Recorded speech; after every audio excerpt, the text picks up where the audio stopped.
The Ku Klux Klan was reinvented by the federal government, literally, by Woodrow Wilson. It had come out of after the Civil War as a fascist, reactionary, terrorist group to create Jim Crow, and it was successful at that.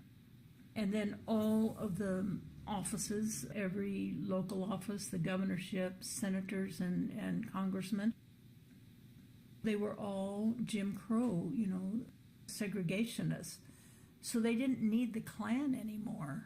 You can really trace the reinvention with the Birth of a Nation, which was, first of all, a novel by a segregationist, and then it was made into a blockbuster silent movie in the early days of silent movies, Birth of a Nation, D.W. Griffith. These people, both the author of the book and the filmmaker, were good friends of Woodrow Wilson, who was a segregationist.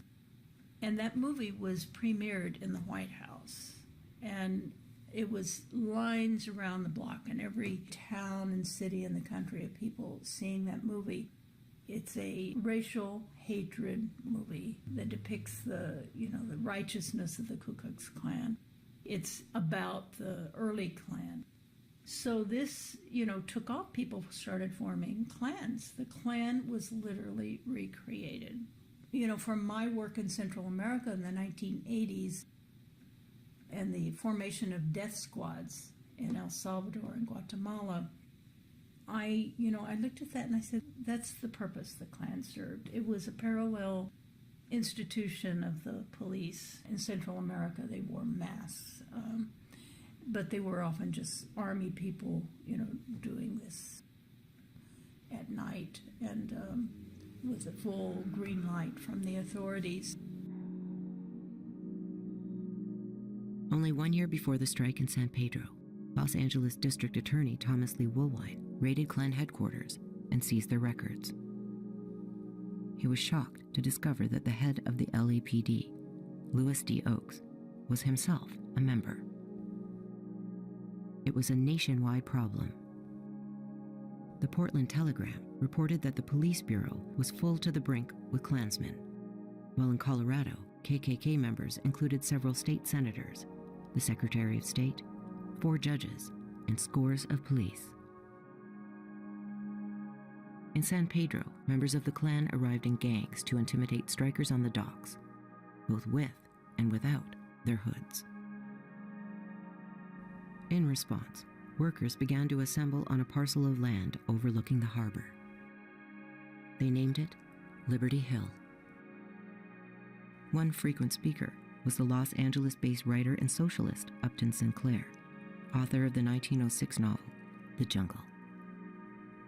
The book's vivid exposés of the brutal working conditions and unhygienic practices in American meat plants had led to reforms in the industry. On May 15th, on Liberty Hill, Sinclair read the First Amendment to the American Constitution.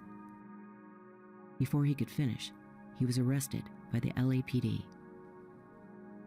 3 days later, 71 Wobblies were arrested and jailed, while 500 scabs were granted full employment on the docks. The strike had been defeated. The Wobblies continued to agitate in San Pedro, and the Klan continued to assault them. In 1924, the Union held a benefit for workers who had died in a railroad accident. Masked Klansmen burst into the meeting hall and assaulted men, women, and children. 2 children, Andrew Kruglis and Mae Sunstead, were severely burned when the attackers threw boiling water at them from a coffee pot. Sunstead's mother, a poor washerwoman named Lisa, died from injuries sustained during the assault. The 1923 San Pedro strike is recognized by labor historians as the biggest challenge to anti-unionism in Los Angeles prior to the 1930s.